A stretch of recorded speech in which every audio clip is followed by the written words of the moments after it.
2015년 OECD 기관에서 삶의 질을 조사해서 발표한 적이 있습니다. 그때 우리나라 사람들이 생각하는 우리의 삶의 질은 OECD 회원국 34개국에다가 브라질하고 러시아를 더해서 36개국을 조사했는데 그중에 우리나라가 29위였습니다. 그러면 굉장히 삶의 질이라는 측면에서 하위에 거의 아래쪽에 속하는 겁니다. 점수는 평점이 5.8이 나왔는데 그 전해 6.0이었던 것보다 조금 내려갔지만 4계단이 더 하락한 겁니다. 보통 이런 얘기를 하면 젊은이들이 우리나라를 너무 나쁘게 생각해서 문제야 이렇게 생각할 수 있지만은 15세에서 29세 사이에서 준 점수가 6.32점이었고 30세에서 49세 사이에 우리 국민이 준 점수가 6.0이었는데 비해서 50대 이상 사람들이 준 점수가 삶의 질이 5.33이었어요. 그러니까 나이를 들어갈수록 나이 든 사람들이 생각할 때 우리나라에서 산다는 것이 삶의 질이 너무 나쁘다라고 생각을 하게 되는 거예요. 그만큼 나이 든 사람들이 생각할 때 이 세상을 사는 게 너무 팍팍하다는 거예요. 젊은 사람들이 나쁘게 준 점수가 아니라 나이 많은 사람들이 아주 훨씬 월등하게 삶의 질에 있어서 힘들다라는 것을 표현을 한 거죠. 당시에 유엔이 세계 행복의 날을 발표를 했고 거기에 맞춰서 갤럽이 조사한 게 있는데 그것은 145개국을 조사했는데 우리나라가 117위를 했습니다. 우리보다 조금 나은 점수를 받은 102위가 이라크였고 남수단이 106위였어요. 그러니까 우리나라 사람들 전체적으로 행복도 조사에서 최하위를 차지하고 있다는 거예요. 분명히 더 잘 살게 됐잖아요. 훨씬 좋잖아요. 그런데 행복도 조사에서 최하위고 삶의 질 조사에서 OECD 회원국 중에서 너무나 낮은 점수를 받은 게 저한테는 굉장히 충격이었어요. 117이라는 건 남수단보다 이라크보다 나쁘다는 거는 제가 받아들이기가 굉장히 힘든 통계이기 때문에 그건 제껴두고 믿을 만한 게 2015년 OECD 조사의 삶의 질 연구 보고서인데 거기에 주목을 해서 보니까 한국 사람들의 72%가 주변에 필요할 때 도와줄 수 있는 친척이나 친구가 있느냐라는 대답에 긍정적으로 대답을 했어요. 나머지 30% 가까이가 내가 힘들 때 날 도와줄 수 있는 친구나 주변의 사람이 없다라고 대답을 한 거예요. 저는 여기에 너무 놀랐죠. 우리나라는 옛날에 그냥 그 마을 사람이 힘든 일이 생기면 온 마을이 도와줬고요. 친척들이 우리가 힘들게 되면 자식 대신 길러줬고요. 이웃집 사람들이 얼마나 정을 가지고 살았습니까? 그리고 우리나라 국민의 상당수가 기독교인이라고요. 그런데 주변에 나를 도와줄 수 있는 사람이 있다고 대답한 게 그거 상당히 높게 잡은 것 같아요. 72%인데 그게 바닥을 친 거예요. 그거는 OECD 34개국이 아니라 36개국 조사에서 그건 최하위 꼴찌였어요. 다른 건 좀 높았어도 내가 힘들 때 도와줄 수 있는 사람이 없다는 거, 이거는 그 전해 2014년 조사에 비해서 5%가 낮아진 거예요. 그런데 훨씬 비율로는 낮아진 거죠. 이 기사를 쓰면서 어떤 기자가 우리나라의 이제 여러 연구소에 있는 사람들의 그 분석을 함께 하면서 뭐라고 이야기를 했냐면은 우리나라가 갈수록 가족과 공동체가 해체되어 가고 개인이 파편화되고 외톨이가 되어 가고 있다라고 이제 분석 기사를 쓴 거예요. 저는 거기에 공감을 해요. 이런 통계를 보면서 목사로서 크리스찬으로서 저는 이 시대에 교회가 할 일이 무엇인가를 생각해 보게 됩니다. 그리고 우리 교회는 어떤 교회가 되어가야 되느냐에 대해서 굉장히 많은 생각을 해보게 됩니다. 교회마다 지금 열심히 하고 있는 일들이 있어요. 그런데 이 땅에 사는 우리 국민들이 바로 이런 점 때문에 힘들어하고 있는데 우리 교회는 도대체 무엇을 주고 있느냐는 거죠. 도대체 우리 목회자들은 어떤 교회를 만들려고 하고 교인들은 어떤 교회를 찾아서 이리저리 옮겨 다니고 어떤 교회가 부흥을 하고 있냐는 거예요. 속은 이렇게 힘든데 우리는 어떤 교회를 찾고 있는 겁니까? 그런 면에서 우리가 오늘 읽었던 본문이 우리한테 시사하는 바가 굉장히 큰 거예요. 이 본문은 우리에게 그냥 신앙생활의 문제가 아니라 이 세상을 사는 데 있어서 우리가 행복해지기 위해서도 삶의 질을 높이기 위해서도 뭔가 할 말이 있는 본문이에요. 더더군다나 크리스찬한테는 크게 할 말이 있는 거죠.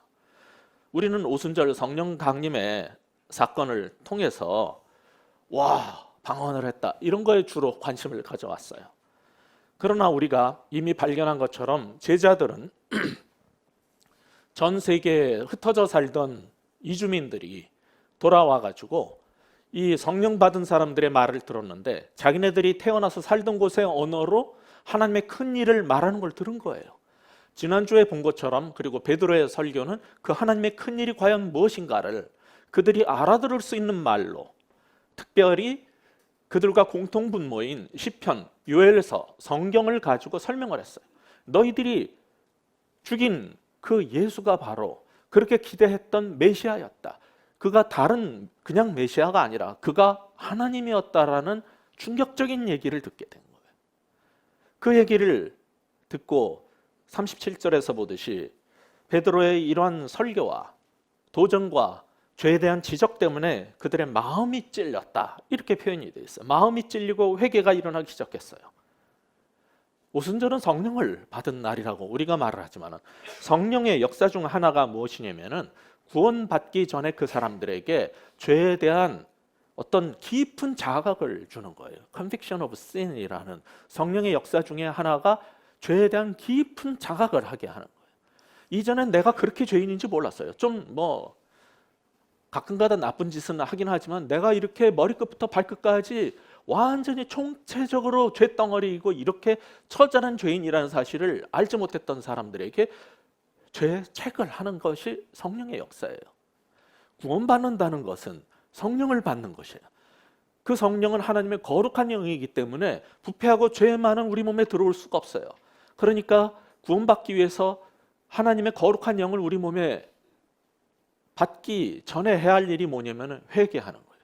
그래서 내 죄를 고하고 죄의 사함을 받고 내가 깨끗해졌을 때 거룩한 영이 우리 속에 들어오게 되는 거죠. 이것이 소위 우리가 말하는 구원받는다라는 것이에요. 이들은 사도 베드로의 깊은 죄책에 대한 그런 설교와 하나님의 큰 일이 구약부터 지금 어떻게 흘러왔는가에 대한 설교를 통해 가지고 깨달았어요. 너무 답답한 심령으로 아니 그렇게 우리가 로마 병정이 죽였다라고 말했지만 아니다 너희들이 죽인 거다라는 말까지 들을 때 너무너무 괴로웠어요. 그 심정을 한마디로 요약해서 표현한 것이 형제들아 그럼 우리가 어찌할 거예요. 37절에 그 말이 입에서 자기도 모르게 그냥 속에서부터 깊이 내 속 깊은 곳 속에서부터 그냥 터져 올라온 거예요. 형제들아 그럼 우리가 어찌할 거. 형제들아? 아니 언제 봤다고 형제입니까? 근데 이미 베드로와 그 제자들을 향해서 형제들아라고 말할 때 그들의 마음은 이미 녹은 거예요. 베드로와 그 제자들과 한 마음이 돼버린 거예요. 우리가 다른 존재가 아니고 우리가 형제라는 인식이 이제 올라오기 시작한 거예요. 그러면서 내가 그러면 어찌하면 좋겠습니까? 라는 탄식이 올라온 거죠. 거기에 대해서 베드로가 대답한 게 38절입니다. 같이 다시 한번 읽어볼까요? 베드로가 이르되 너희가 회개하여 각각 예수 그리스도의 이름으로 세례를 받고 죄 사함을 받으라. 그리하면 성령의 선물을 받으리니. 이 구절이 말하고자 하는 바는 회개하고 세례를 받아라 혹은 회개하고 죄 사함을 받아라지 세례를 받으면 죄 사함을 받을 것이다 라는 얘기가 아닙니다. 그게 요지가 아니에요. 이 구절을 가지고 세례가 우리에게 구원을 준다라고 주장을 하면 안 돼요. 그것은 로마 가톨릭의 교리입니다. 이후에 40절 41절 오늘 읽었던 후반부를 가서 봐도 회개하라는 설교를 듣고 그 말을 받은 사람들이 세례를 받았어요. 나중에 8장 12절에 가서도 여러분 또 보실 것입니다. 성경 전체가 가르치는 세례라는 것은 회개와 믿음의 공적인 표현으로서의 의식이기 때문입니다.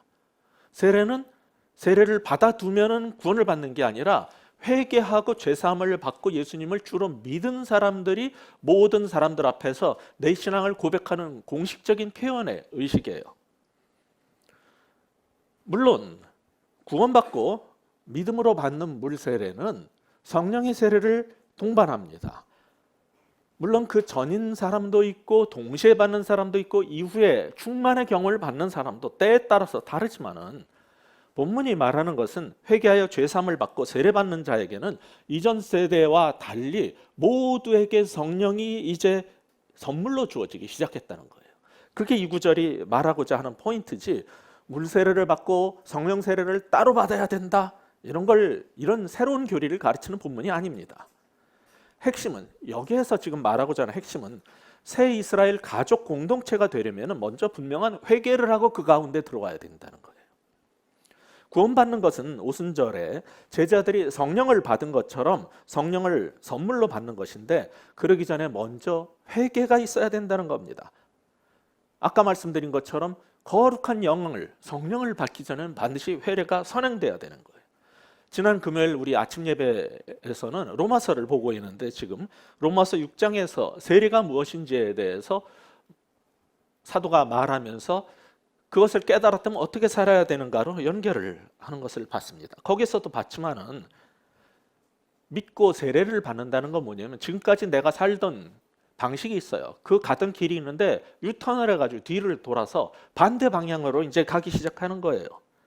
하나님 없이 내가 주인이 되어서 그렇게 살던 이 삶의 방식을 바꾸는 거예요. 착한 마음을 갖고 가끔 가다가 무엇이 잘못이다라는 얘기를 들으면 마음이 슬퍼지는 거. 나는 왜 그렇게 착하게 못 살을까 하는 것이 구원받는 게 아니에요. 그거는 착한 사람들이 예수 안 믿어도, 기독교 교회 안 다녀도 한 번씩 다 가질 수 있는 생각이에요. 구원이라는 것은 그렇게 어떤 것을 듣고 마음에 감동이 와가지고 눈물 몇 번 흘렸다고 받는 것이 아닙니다. 특히 여자들이 이 감정이 약해가지고 가끔 가다가 부흥사들이 막 콧물 쏟게 만들면은 막 엉엉 울고 막 난리가 나고 통곡하고 그래놓고 그다음부터 똑같이 사는 거 우리가 한두 번 봤습니까? 이제 더 이상 그런 거에 속으면 안 돼요. 그건 감정이에요, 그냥. 그것이 우리의 구원을 보장해 주지 않아요. 가슴이 뭉클하는 거하고 회개하는 거는 다른 겁니다. 정말 내가 얼마나 철저하게 죄인인가를 깨닫고 내가 이전에 걷던 삶의 방식을 바꾸겠다라는 그것이 있어야 되는 거예요. 참된 구원, 참된 변화라는 것은 성령의 감동으로 말미암아 전인격적으로 변하는 거예요. 전인격이라는 것은 지정의가 다 있어야 되는 거예요. 구원의 복음이 무엇인지를 이 말씀을 읽으면서 우리가 깨닫는 게 있어요. 설교를 통해 가지고 참된 진리가 무엇인지 깨닫는 지적인 게 있어요. 그러면 감정이 움직여요. 내 마음에 찔림을 받고 어찌해야 될지 모르겠고, 또 나를 구원하시기 위해서 십자가에서 돌아가셨고 그가 부활하셨다는 것 때문에 내게 눈물이 있고 기쁨과 감격이 있어요. 감정이 움직여요. 그 다음에 지, 정 다음에 의가 있어요. 그러니까 이제 이렇게 안 살겠다는 거예요. 결단이 있는 거예요. 내 의지적으로 이전에 살던 삶의 방식을 바꿔서 새로운 삶을 살겠다는 결단이 있어야 돼요. 이 지정의가 성령에 의해서 총체적으로 건드려져서 우리의 전인격적인 변화가 있을 때 그 사람이 새 사람이 된 것이고 구원받은 것이지, 그냥 감정적으로 또는 무슨 성경부를 통해 가지고 뭐를 깨닫고 배웠다고 내가 구원받는 게 아닙니다. 그게 쉬운 길이에요. 목사들이 하는 쉬운 길이 성경부 가르쳐 가지고 이거 알겠니?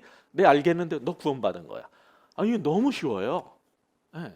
부흥해 가지고 뭐 울고불고 몇 번 하고 나면 구원받은 줄 알아요. 그래 가지고 다 같이 지옥 가면은 하나님 보시기에 얼마나 이거는 기가 막힌 일입니까? 구원받는다는 것은 성령이 우리 전인격을 터치하는 거예요. 전인격적인 그런 경험이 없다면 그건 구원받은 게 아니에요.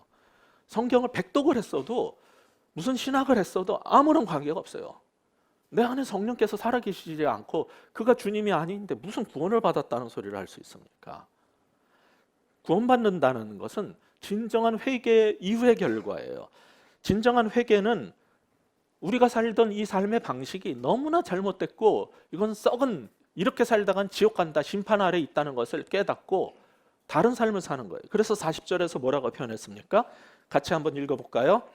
또 여러 말로 확증하며 권하여 이르되 너희가 이 패역한 세대에서 구원을 받으라 하니. 여기 어디에서 구원을 받으라고요? 이 패역한 세대. 우리가 사는 이 세상을 패역한 세대라고 불러요. 구약에서는 이거는 토라에서도 그랬고 오경에서 여러분이 신명기 32장에서도 볼 수 있고 시편 78편에도 나옵니다. 이 세상을 패역한 세대라고 그래요. 그것은 구부러졌다, 왜곡됐다, 삐뚤어진 세상이라는 거예요. 하나님의 정하신 삶의 방식에서 왜곡되고 우리들이 좋다고 생각하는 방식대로 왜곡된 우리의 주관에 의한 세계관과 가치관에 의해서 살아가는 삐뚤어진 삶의 방식이라는 거예요. 거기에서 건져냄을 받아야 된다는 거예요. 구원이라는 것은 어디서 꺼내온다? 곤경에 처한 사람을 건져낸다는 뜻입니다. 우리는 지금 잘 살고 있는 게 아니에요. 우리가 사는 방식은 문제가 있어서 결국 심판 가운데 들어갈 이 사는 방식 자체가 패역한 삶의 방식이기 때문에 거기서 건져냄을 받으라는 거예요. 구원은 뭐를 깨달아 아는 게 구원이 아니에요. 그건 불교일지 모르고 다른 종교일지 몰라도 성경이 말하는 구원은 내가 사는 이 세상에서 나는 건져냄을 받는 거예요. 이 패역한 세상에서 건져냄을 받으라는 거예요. 신약에서도 이 같은 저자인 누가가 9장 41절에서 예수님을 거부하고 살아가는 이 세상 사람들을 패역한 세대라고 불렀어요. 그러니까 패역한 세대에서 구원을 받으라는 것은 예수님을 거부하고 내가 주인이 돼서 사는 삶의 방식에서 꺼내오는 거예요. 그게 구원이에요. 그거는 진정한 회개가 동반하지 않으면 불가능한 사건인 겁니다. 사도는 이 40절에서 보는 것처럼 이 얘기만 한 게 아니라 또 많은 더 다양하고 많은 자세한 설명을 한 것 같아요. 성경은 그 모든 걸 다 다루지 않아요. 그러나 많은 말로 그들에게 권해가지고 수많은 얘기를 했지만 그냥 핵심은 간단해요. 이렇게 살면 저주와 멸망과 심판 가운데 있으니까 이 패역한 세대에서 건져냄을 받아 회개하고 구원을 받아야 돼. 이게 핵심인 거죠. 41절에 보면은 그 말을 받은 사람들이 그 말을 받아들였어요. 그 말을 내가 수용을 했어요. 그 사람들이 거듭나고 세례를 받아서 이날의 신도의 수가 3,000이나 더하더라. 누가는요, 복음서의 4 기자 중에 제일 기적적 사건, 큰 결과를 많이 강조하는 사람이에요. 그래서 누가만이 이 사건을 그리고 어떤 기적적인 사건들을 굉장히 크게 표현을 해요. 그래서 이날 3,000이나 더했다고 그래요. 여기에서 오순절 사건의 큰 결과 중에 하나가 무엇이냐면은 사람들이 알지 못하는 천국에 방언을 했다가 아니라 사람들이 알아들을 수 있는 말로 하나님의 큰 일을 전했더니 수많은 사람들이 회개하고 주님 앞으로 돌아와서 거대한 하나님의 백성 공동체 교회가 형성됐다는 것이에요. 여기에서 강조하는 것은 하루에 3,000명이나 이거가 저희 같은 목사들한테는 이게 신기하고 좋은 구절이겠고 집사님, 장로님도 우리 목사님도 능력을 받아가지고 저렇게 하루에 3,000씩 들어야 되는데 막 이러면서 우리 목사는 왜 능력이 없는 거야? 기도원 갔다 오라 그래. 성령 세례를 안 받았나? 막 이런 거에 관심을 갖는데 여기서 핵심은 그게 아니에요. 오순절 성령 강림의 최종적 결과가 뭡니까? 그걸 지금 말하고 싶은 거예요. 수많은 사람들이 회심하고 회개하고 교회가 되었다는 거죠. 그리고 그 결과가 무엇인가를 보여주는 게 42절에서 47절이에요. 오순절 성령 강림 사건의 최종적 결과가 뭐냐면 한마디로 말씀드려서 이전에 없었던 하나님 백성 공동체가 세워진 거예요. 오순절 사건을 자꾸 방언하고 신기한 일 벌어지고 기적 벌어진 걸로 보지 마세요. 지금까지 했던 모든 긴 얘기들에 사도행전 시작해가서 계속했던, 그래서 결국 오순절에 성령 세례를 받고 성령 충만을 받은 최종적 결과를 말하고 싶은 게 이거예요. 공동체가 세워졌다는 거예요. 교회가 그 공동체가 어떤 건지를 보라는 겁니다. 자, 여러분 딴 건 잊어버려도 이건 잊지 마셔야 돼요. 오순절 성령 강림의 최종적 결과가 뭐라고요? 새로운 교회 공동체 형성이다. 방언을 했다가 아닙니다. 3,000이나 늘었다가 아닙니다. 그 결과 뭐라고요? 새로운 공동체 교회가 세워졌다는 거예요. 그게 포인트예요. 근데 그 교회는 어떤 교회냐면은 처음부터 하나님이 약속했던 게 있었죠. 열두 부족으로 시작된 이스라엘을 내가 너희가 아무리 부패하고 나를 떠나도 내가 구원하고 말리라. 그래서 전 세계에 흩어져 있었던, 그러니까 그 당시에 쓰던 말인 히브리어, 그리고 아람어, 그리고 헬라어 빼고 나머지 12개 언어를 쓰는 전 세계 모든 부족의 유대인들이 다 오순절 지키러 왔잖아요. 그 사람들에게 하나님의 큰 일이 전파가 돼가지고 그들이 깨닫고 회개하고 돌아와서 하루에 3천이나 더해진 새 이스라엘이 만들어진 거예요. 그게 오순절 성령 강림의 최종적 결과예요. 그러니까 이 시대에도 우리가 성령 세례를 사모하고 성령을 받았다. 그리고 우리가 할 일이 뭐예요? 이거예요. 새 공동체를 형성하는 거예요. 그런데 이 특징이 뭔지를 이 시대에 보고 배우려는 거예요. 아까 말씀드렸죠. OECD 삶의 질 조사에서 우리나라 이렇게 잘 먹고 잘 살게 됐는데 삶의 질이 나쁜 이유가 뭐라고요? 너무 개개인이 외톨이가 되고 너무 파편화된 삶을 살고 내가 힘들 때 누구 하나 도와줄 사람이 없이 살아요. 교인들도 장례식 가면은 완전하게 확연하게 드러나 버려요. 어떤 사람은 교회를 그렇게 열심히 다녔는데 장례식 가보면 아무도 안 와요. 왜?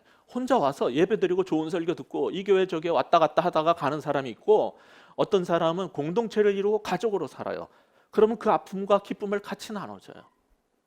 내가 가장 힘들 때, 가장 필요할 때, 그래서 장례식 때 많이 불신자들이 주님 앞으로 돌아오잖아요. 삶이 힘들 때 이 시대의 문제를 해결해 줄 수 있는 건 공동체예요. 주일날 이렇게 와가지고 예배 드리고 설교 듣고 가는 게 난 어느 목사님이 좋아, 난 어떤 설교가 좋아, 그리고 100년 다녀봤자 우리는 삶의 질은 점점 내려갈 거예요. 점점 고통스럽고 사는 게 너무 힘들 거예요. 내가 너무 힘들 때 말할 사람 하나 없을 거예요. 왜 그렇게 신앙생활합니까? 왜 세상을 그렇게 사십니까? 교회를 다녀도 왜 똑같습니까?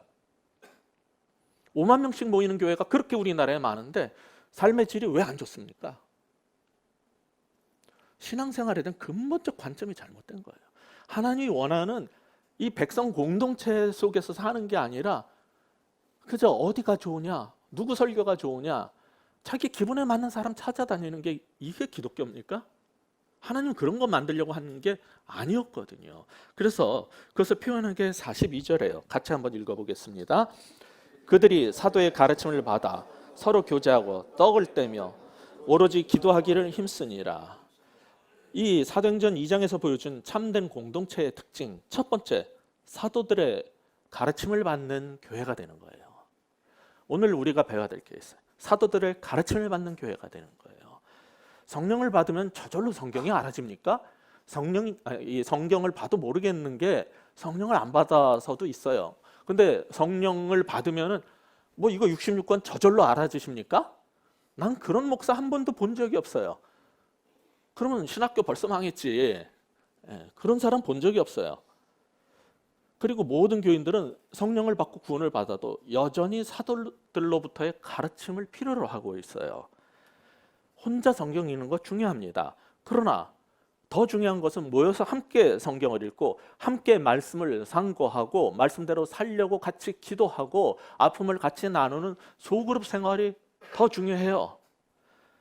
그럼에도 불구하고 동시에 예수 그리스도의 십자가의 복음, 그의 죽으심과 부활이 무엇인가에 대해서 명료하게 그 가르침을 보존하고 그대로 전하기 위해 가지고 하나님께서 구별해 두시고 또 하나님과 깊은 교제 가운데 있는 그 사도적 가르침은 여전히 중요한 거예요. 이 시대의 문제가 뭐냐면은 항상 성경 로마서 좀 조금 읽고 성경 내가 몇 독했다고 뭐 여기저기 다니면서 내가 가르치겠다 그러면서 이상한 교리를 말하고 얇고 천박한 지식의 판을 치고 어디 가가지고 상담 세미나 한두 개 듣고 여기저기 다니면서 내가 상담해 주겠다고 막 이러는 사람들이 문제를 굉장히 많이 일으키는 거예요. 이런 이 시대의 천박함 속에서 더욱 중요한 게 이전에 이 유대교에서 성경을 달달달달 외우고 다녔지만은 깨닫지 못했던 것들을 그 말씀을 통해서 비춰졌던 사도들의 가르침처럼 이 시대에도 그런 기름 부음 받은 가르침이 필요한 거예요. 근데 이 시대는 어떻습니까? 어떤 사람들은 그냥 새로운 거 가르치는 데를 좋아해서 그런 거 쫓아다녀요. 어떤 사람은 눈물 콧물 빼는 그런 그런 걸 또 감정적인 설교를 좋아하느라고 또 그쪽 쫓아다녀요. 어떤 사람은 여전히 뜨거운 불 받아라 하는 데를 쫓아다녀요. 우리 교회는 있는지 모르겠는데 제가 아는 또 어떤 사람들은 굉장히 문학적이고 예술적인 설교를 좋아해요. 설교가 거의 시적이고 거의 뭐 수준이 뭐 대단히 문해적으로 높아요. 이런 거 쫓아다니는 파도 있어요. 교인들 가운데 굉장히 다양한 사람들이 있어요. 이런 시대에 정말 예수 그리스도의 복음을, 그의 죽으심과 부활이 우리에게 정말 무엇을 의미하는지를 가장 선명하게 그대로 전할 수 있는 이런 사도의 가르침은 여전히 더욱 중요하게 된 거예요.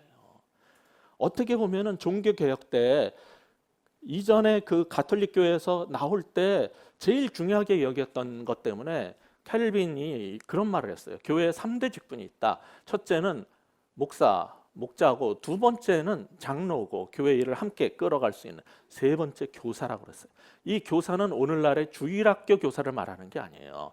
이 사도적 가르침을 더 깊이 연구하고 가르칠 수 있는 거의 신학자들을 교회에서 가져야 된다라고 말을 했던 거예요.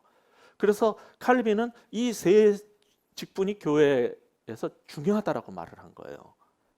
그런데 우리는 교사 알기를 아주 개떡같이 알아요. 주일학교 교사들은 재직해도 못 들어와요. 아니, 웬만한 집사보다 권사님보다 칼빈은 이 교사 직분을 더 중요하게 여겼는데 교사는 이거는 아무것도 아닌 것처럼 여기는 시대가 되어버린 거예요. 목사님이 설교하는 것만이 교황적 가르침이 되어버렸어요. 말씀을 정말 제대로 연구하고 말씀을 제대로 전하는 것들이 희귀해진 시대가 되어버린 거예요. 그런 속에서 이 첫 번째, 성경적 공동체의 첫 번째 특징, 그들은 성령을 받아서 성경을 이제 이해할 수 있게 됐지만은, 알아들을 수 있는 말로 듣고 보지만은 그들은 여전히 사도들의 가르침에 매달렸어요. 왜냐하면 무엇이 정말 이 본문이 말하고 하나님의 뜻이 무엇인가를 시편을 통해서, 창세기를 통해서, 출애굽기를 통해서 정확하게 가르치는 그거에 대한 사모함이 있었고, 이 시대에도 동일하게 이것이 회복돼야 된다고 생각을 합니다. 두 번째로 42절에 보면은 서로 교제하고 떡을 떼며라는 부분이 있죠. 오늘날 우리가 회복해야 될 초대교회 공동체가 보여주는 두 번째 교훈, 서로 깊은 교제가 있는 교회가 되라는 것입니다. 사도적 가르침이 있는 교회가 돼야 되고, 두 번째로 서로 깊은 교제가 있는 교회가 돼야 돼요. 이 교제라는 말이 우리가 잘 아는 헬라어죠. 코이노니아. 이 말을 영어로 펠로우십이라고 자주 번역을 하는데, 펠로우십 그러면 같이 모여 노는 걸로 알아요. 그런데 이 여기에서 42절에서 서로 교제하며 떡을 떼며 할 때 이 코이노니아하고 떡을 떼는, 이 떡을 뗀다는 것은 너무 갑자기 그냥 성찬식으로 점프해 들어가면 안 됩니다. 성찬식은 시대가 흐르면서 점점 정교화돼 가지고 교회에서 오늘날의 성찬식 같은 게 만들어지지만은, 초기 교회는 모였으면 같이 항상 말씀을 나누고 기도하고 그리고 같이 식사를 했어요. 공동 식사입니다. 그런데 이 코이노니아, 즉 교제하고 떡을 떼는 것을 분리해서 두 가지로 보시면 안 돼요. 여기에서 말하는 코이노니아의 하나가 뭐냐면 함께 식사하는 거였어요. 가족이 된다는 것은 같이 생활을 하는 거예요. 그래서 그들은 많은 시간을 같이 보냈고 같이 그래서 식사를 했어요. 이것이 이 초대교회의 모습을 여기에서 지금 두 번에 걸쳐서 설명을 해요. 그냥 전 개인적인 의견은 이 42절에서 한번 설명하고 또 다른 어떤 자세한 설명이 있어서 그것이 연결된 것 같아요. 그게 44절 이하, 43절 이하인데 46절을 우리 같이 한번 읽어볼까요? 또 반복되는 표현이 있어요. 46절 시작. 날마다 마음을 같이하여 성전에 모이기를 힘쓰고 집에서 떡을 떼며 기쁨과 순전한 마음으로 음식을 먹고, 여기에 떡을 떼고 같이 음식을 먹는 게 또 나와요. 이것은 두 가지를 또 따로 설명을 했어요. 그러니까 이건 이후의 교회에서 어떤 공식적인 교회에서의 갖는 식사의 만찬, 주의 만찬으로 발전된 것하고 음식을 먹는 것이 병행된 것을 또 표현한 것 같아요. 그래서 42절하고 43절 이하가 두 가지로 초대교회 모습을 특징을 표현하는데 계속 빠지지 않는 게 있어요. 뭐냐면 교회에서 항상 떡을 떼고 한 마음에서 같이 음식을 나눴다는 거예요. 이게 코이노니아의 한 부분이에요. 교회를 다니는데 우리 같은 신앙생활하는 사람들이 같이 밥 한 번 안 먹고 그냥 설교만 듣고 맨날 집에 간 사람, 교인은 아닙니다. 이 식으로 말하자면 그런 코이노니아가 없는 사람은요, 우리 교회 형제 자매 가족이 식구가 아니에요. 한국말 식구, 가족이라는 말의 식구, 같이 밥 먹는 사람들이잖아요. 교회는요 원래 이 코이노니아가 있었어요. 설교만 듣고 획 가버린 사람 우리 식구 아니에요. 그거는 설교 구경꾼이에요. 예. 만약에 그게 교회라면은 여러분 왜 여기 나와 앉아 있습니까? 인터넷으로 들으셔도 되는데. 인터넷으로 이 설교를 3년을 들은 사람 우리 교인 아니에요. 자기네들은 우리 교인이라고 주장할지 모르겠지만은 우리 교인 가운데 보면은 1년을 들었다. 그러다가 왔다. 와서 여기에 같이 살 때 그게 우리 베이직 가족 공동체가 된 거지. 인터넷으로 듣고 있는 사람은 교인 아니에요. 교회와 관계없는 거예요. 그건 설교를 듣는 사람들이에요. 같이 식사하는 이 코이노니아가 일어날 수 있는 그 세팅 속에 들어오는 거죠. 교회라는 것은. 그리고 이 초대교회 코이노니아 또 한 가지가 44~5절에 나오는 나눔입니다. 쉐어링. 44절, 45절 같이 읽어보겠습니다. 믿는 사람이 다 함께 있어 모든 물건을 서로 통용하고 또 재산과 소유를 팔아 각 사람의 필요를 따라 나눠주며. 여기 보면은 어떤 사람들이 너무 좋아하는, 교회가 이래야 되는데 오늘날 교회가 이게 없어서 썩었어, 이렇게 쉽게 말하는, 그리고 어떤 사람은 너무너무 이걸로 보면서 감동을 받는 그 부분입니다. 필요에 따라서 자기가 갖고 있는 물질을 서로 나누는 것이 성경이 보여주는 초기 교회 공동체의 모습이었어요. 그런데 여기서 물건을 서로 통용하고 재산과 소유를 팔아가지고 나눠줬다는 것은, 그래서 우리가 공산주의를 하자는 것과는 다른 얘기입니다. 이건 공산주의를 말하는 게 아니에요. 이거에 따라서 어떤 극단적 공동체를 추구하는 사람들처럼 어떤 유토피아를 만들고 싶어 하는 거, 여기서 가르치는 건 그거 아닙니다. 그래서 그들이 말하는 것처럼 우리의 모든 사유재산을 다 매각하고 양도를 해서 사유재산을 다 포기하고 내놓고 같이 먹고 살아야 된다. 이건 공산 땅이에요. 그건 성경이 말하는, 여기서 말하는 교회 공동체하고 달라요. 어떤 점에서 다르냐면, 그런 주장을 하는 사람들은 이 본문을 정확히 읽으셔야 돼요. 여기에서 이런 행동을 한 것은 45절에서 보듯이 교회의 형제 자매 가운데 어떤 사람의 필요가 생길 때였어요. 지금까지 갖고 있었던 모든 걸 다 팔아서 다 내놔야 된다가 아니었어요. 어떤 필요가 생길 때 내 물건을 쓰게 줬고, 어떤 사람이 교회 우리 성도들이 형제 자매가 어려움에 처했을 때 내가 갖고 있던 땅도 어떤 부동산도 팔아가지고 내놓고 그들을 도왔다는 거예요. 필요가 있을 때 한 행동이지 모든 거를 갖고 있으면 안 된다. 사유재산을 다 부정해야 되는 게 성경적 공동체라는 건, 이건 공산주의 이데올로기로 지금 이 장을 읽어 들어가는 거예요. 그건 다른 겁니다. 칼 막스는 이러한 초기 교회 공동체에서 공산주의 이념을 끌어왔지만은 그거는 잘못 해석한 거였어요. 그리고 오늘날 공동체 운동하는 사람 가운데서도 자꾸 그런 주장을 하는 사람들은 성경을 잘못 본 겁니다. 그것은 필요가 있을 때 벌어졌던 사건이에요. 그 결과 어떤 일이 생깁니까? 그렇게 살면, 그러니까 코이노니아 교제라는 건 뭐냐면 같이 밥 먹는 식구가 되고 함께 지내는 거예요. 두 번째, 아니 내 동생이, 내 자식이, 우리 어머니가 힘들어졌어요. 그러면은 내 통장 적금 깨가지고 도와주잖아요. 뭐 요즘 안 그러는 사람도 있는 것 같긴 한데 그 식구잖아요. 그렇게 살았어요. 그게 공동체였어요. 가족이었어요. 그랬더니 무슨 결과가 벌어졌어요? 47절 상반부를 보면 그 공동체에 무슨 일이? 하나님을 찬미함이 넘쳤어요. 이거는 어떤 사람은 또 이거 보고서 그러니까 우리도 하나님을 찬미하며 경배와 찬양 운동을 더 해야 된다, 또 이러고 나와요. 하여간에 인간은 자기가 좋아하는 대로 성경을 해석하고 싶어 하는데, 이것은 그것을 그래서 경배와 찬양 운동을 하자는 뜻이 아니고, 서로 이전에 생각지 못했던, 언제 봤다고 가족이 되고 형제가 되고 자매가 됐어요.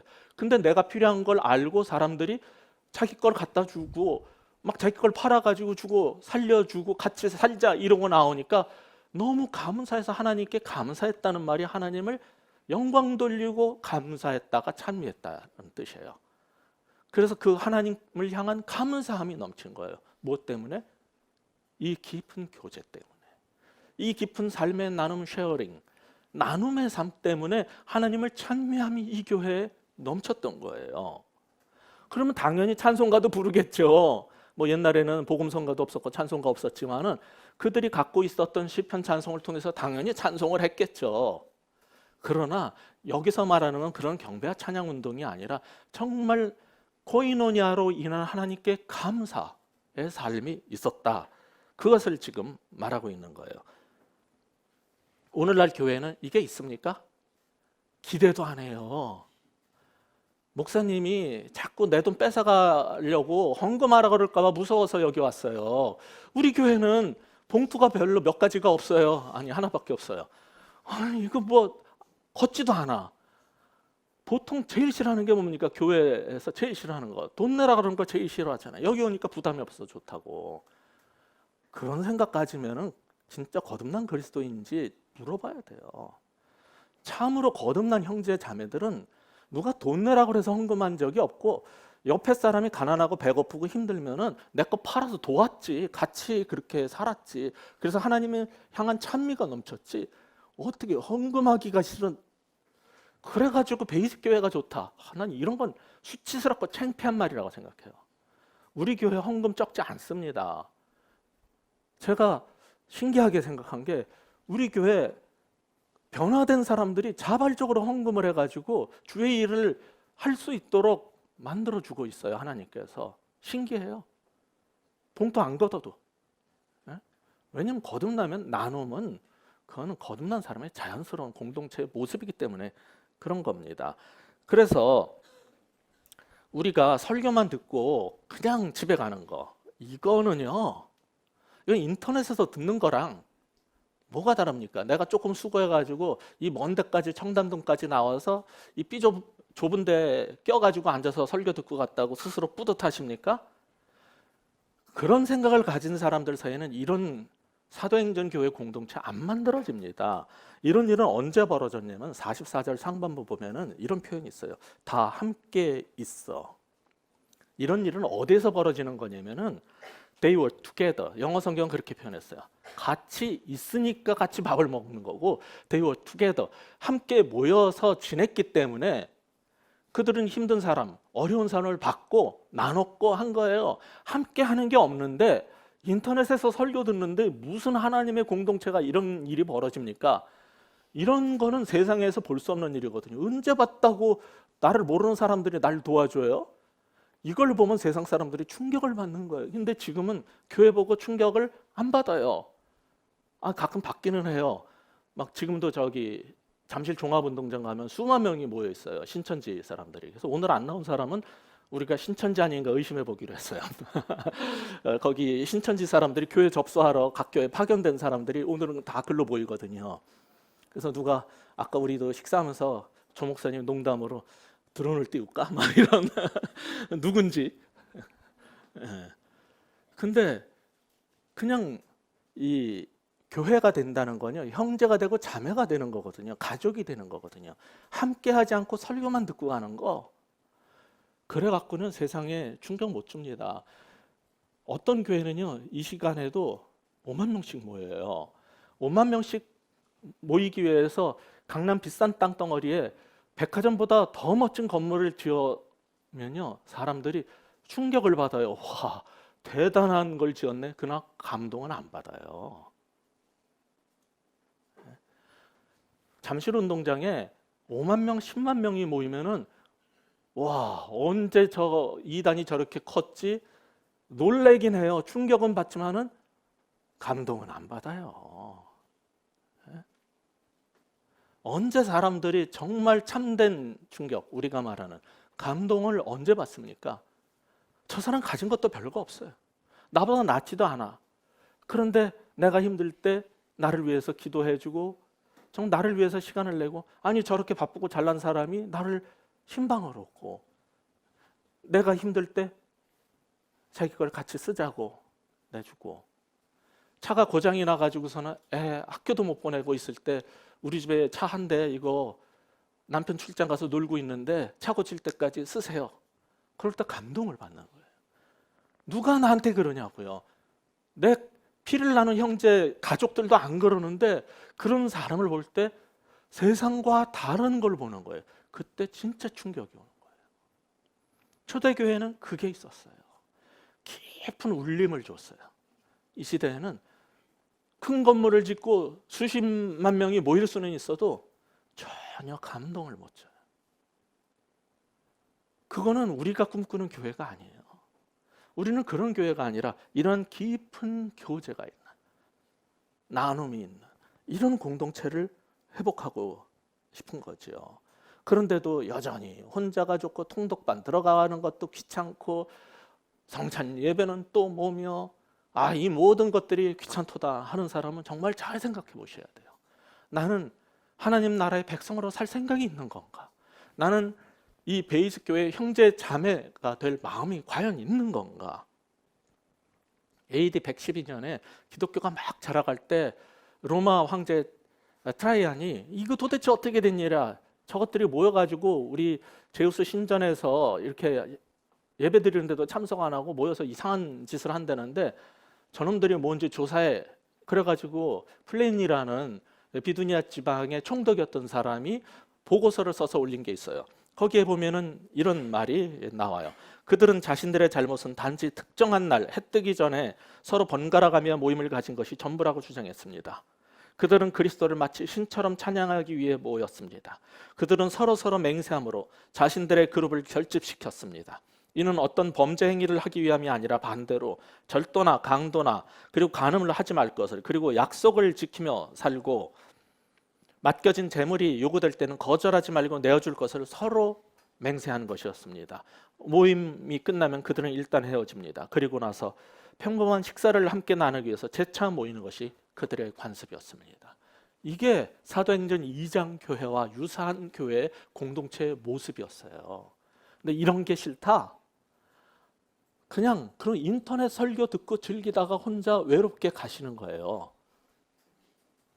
힘들 때 아무도 안 도와줘요.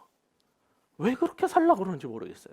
성찬을 할 때도 왜 우리가 한 떡에 한 빵에 한 잔에 참여를 합니까? 우리는 그리스도의 한 몸이라는 것 때문인데 예수 믿는 거하고 몸하고 아무런 관계가 없고 의식이 없이 살아요. 나는 어느 교회 교인이고 나는 어느 목사님 설교를 매주 나와서 잘 듣는데 그래서 자기 그리스도인이래. 정말 웃기지 좀 마세요. 그런 걸 교회라고 그런 걸 그리스도인이라고 성경이 말한 적이 없어요. 어느 교회에서 멤버십을 해주는지 모르겠는데 하나님 나라에서는 그런 걸 절대로 가족으로 여긴 적이 없어요. 성경에 나오는 교회는 그런 게 아니었어요. 그들은 모여서 그런 깊은 교제가 있었을 뿐만 아니라 또 뭐가 있었습니까? 우리가 읽었던 아까 42절에 있는 것처럼 그들은 오로지 기도에 힘썼어요. 세 번째, 오늘날 공동체가 회복해야 될 것, 뜨거운 기도 생활과 응답이 나타나는 교회가 돼야 돼요. 42절에서 오로지 기도하기에 힘썼다라고 했지만 3장 1절을 보시면은 당시 그리스도인들은 유대인들의 관습에 따라서 하루에 3번 정해진 시간에 따라서 성전에 가서 기도했어요. 기도 생활을 내가 그리스도인이 됐기 때문에 그 전에 하던 시간에 따라서 기도하던 생활을 포기하지 않았어요. 그냥 성전에 가서 기도했어요. 그 야훼 하나님께 기도하고 그리고 성전에서도 기도했을 뿐만 아니라 끝나고 나면 집에 모여서 또 같이 식사하고 기도하고 말씀 듣고 나눴어요. 기도 생활을 집에서만 한 게 아니라 성전 가서도 했다는 얘기예요. 이렇게 지속적 기도 생활을 했고 뜨겁게 기도를 했기 때문에 무슨 결과가 생겼냐면 기사와 표적이 많이 나타났어요. 물질로 도와주고 싶은데 물질로 도울 수가 없어요. 의술이 발전되지 않았어요.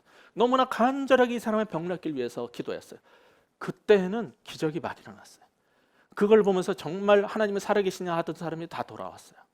지금도 의술이 없는 곳에 그리고 가난한 나라에는 여전히 표적과 이사가 나타나요. 그 하나님 지금도 살아계셔서 초대교회와 똑같은 일을 하십니다. 의술이 발달한 곳에서도 현대 의술로 안 될 때 뜨겁게 기도할 때 기사와 표적이 나타나요. 기도가 있고 응답이 경험되는 공동체, 이것이 우리가 회복해야 될 성경적 초대교회 공동체의 모습이고 이게 우리 베이직 교회가 추구하는 모습 아니겠습니까? 그게 다가 아니죠. 이렇게 사도들의 가르침을 통해서 분명하게 복음을 듣고 그 다음에 공동 식사와 나눔의 삶으로 증명된 코이노니아가 있고 뜨거운 기도 생활과 하나님의 응답으로 특징 지어진 결과 무슨 일이 벌어집니까? 43절 상반부에 보시면 사람마다 두려워하더라. 마지막으로 이 시대에 회복해야 될 교회의 본질적인 모습, 사람들로부터 경외와 칭송함을 받는 교회가 되어야 됩니다. 43절에 이 두려워한다는 것은 그들 뒤에 계신 비범한 하나님의 임재를 느꼈을 때 나타나는 증상이에요. 동시에 초대 교인들은 그들의 깊은 공동체성을 통해서 세상 사람들에게 충격과 감동을 주었고 그 속에서 살아계신 하나님의 그 영광을 받기 때문에 그들을 두려워하고 함부로 대하지 못하는 경외심이 생겼어요. 동시에 47절 후반부 보시면은 어떤 일이 있었어요? 또 온 백성에게 칭송을 받았어요. 이 두 가지가 함께 있었어요. 이건 굉장히 어려운 일이에요. 경건성과 거룩성 때문에 함부로 대할 수 없는, 범접할 수 없는, 그래서 하나님의 백성을 향한 경외심과 함께 그들의 삶의 태도를 보고 모든 사람들이 다 칭찬했어요. 이 시대에 아까 말씀드린 것처럼 잠실 종합운동장을 빌리던 강남 한복판에 수만 명이 모이는 교회당을 짓고 수만 명이 모여서 예배를 드리던 이 세상 사람은 더 이상 감동받지 않아요. 더 이상 충격받지 않아요. 이 시대에 필요한 것은 무엇입니까? 내가 예수 믿는다라고 할 때, 그리고 믿는 사람들의 그 공동체 교회를 볼 때 그들이 하나님을 두려워하고 그 사람들의 앞에서 경외심을 느껴야 돼요. 우리가 가면은 멋대로 살고 죄악된 소리 하던 거, 죄를 음모를 꾀하던 것들이 다 중지되고 우리가 가기만 하면 사람들이 하나님의 임재를 느끼고 경외가 있어야 돼요. 그리고 우리를 삶을 들여다보고 하나님은 살아계시다라는 그 칭송이 나타나야 돼요. 이게 바로 성경이 말하는 교회의 본질적인 모습입니다. 여러분, 오순절 성령 강림의 그 역사의 결과가 뭐예요? 바로 이 네 가지가 나타난 공동체 하나님의 교회의 형성이에요. 방언이 아니고 하루에 3,000. 이거 오순절 그런 방언 사건도 반복 안 됐죠? 하루에 3,000씩 회심해서 돌아오는 일, 이후에 사도 베드로가 더 성령 충만하고 더 말씀 잘 알고 더 설교 잘했는데 다시 안 벌어졌어요. 더 센 야고보 사도가 해도 안 나타났어요. 아니, 손수건만 갖다가 얹어도 귀신이 나갔던 사도 바울이 역사할 때도 하루에 3,000씩 구원받는 일 안 나타났어요. 사도 베드로가 이런 역사가 나타났을 때 하루에 3,000이 더 했어요? 그러면 당시에 예루살렘 시민이 적게 잡아서 55,000, 많게 잡아야 95,000이에요. 그럼 하루에 3,000씩이면은 한 달이면은 예루살렘 복음화가 딱 끝나요. 오래 안 걸려요. 딱 한 달이면 끝나요. 그 이후에 이런 일 3,000씩 돌아오는 거를 그렇게 우리가 사모하는데 그런 일 없어요. 이것은 오순절 성령 강림 때 모든 언어로 말했던 사건처럼 상징적 종말론적 사건이에요. 이 모든 것의 최종적 결과는 뭡니까? 세상에 충격과 감동을 준 공동체 형성이에요. 그것이 우리가 지금도 오순절 성령 강림을 사모하고 지금도 모여서 말씀을 사모하고 기도하는 목적이고 의미고 우리가 교회가 되고자 하는 것이지, 그래서 형제 자매로 산다는 게 뭔지를 이 썩어져가고 폐역한 세상에서 우리가 보여주려고 하는 것이지 도대체 뭘 하려고 모이는 겁니까? 멋진 위로의 말씀을 원하십니까? 도움을 원하면 상담소 가세요. 심리 상담소가 더 잘해줍니다. 잘 안 되면 약도 줘요. 거기는. 우리는 빵밖에 줄 게 없어요. 떡밖에 나갈 때 가끔 나눠주는. 근데도 왜 모입니까? 이걸 경험하고 싶은 거 아닙니까? 세상이 보여줄 수 없는 하나님 백성 공동체가 무엇인지를 보고 세상이 뒤집어지고 감동을 받는 그 역사가 우리 베이스 교회를 출발점으로 해서 이 시대에 정말 목마르고 힘들어하는, 갈 곳 없고 외롭고 점점 삶의 질이 저하된다라고 울부짖는 이 세상 사람들 사이에 우리와 똑같은 교회를 이곳 저곳에 세워나가는 것이 왜 우리의 꿈이 되면 안 되겠습니까? 그 일에 쓰임받는 여러분 되시기를 주의 이름으로 축원합니다. 기도하겠습니다. 하나님 아버지, 사도행전 교회로 돌아가고 싶다고 말을 하지만은 그것이 방언하고 싶어서인지 하루에 3,000씩 부흥하는 것을 원해서인지 도통 알 수가 없는 시대가 되어버렸습니다.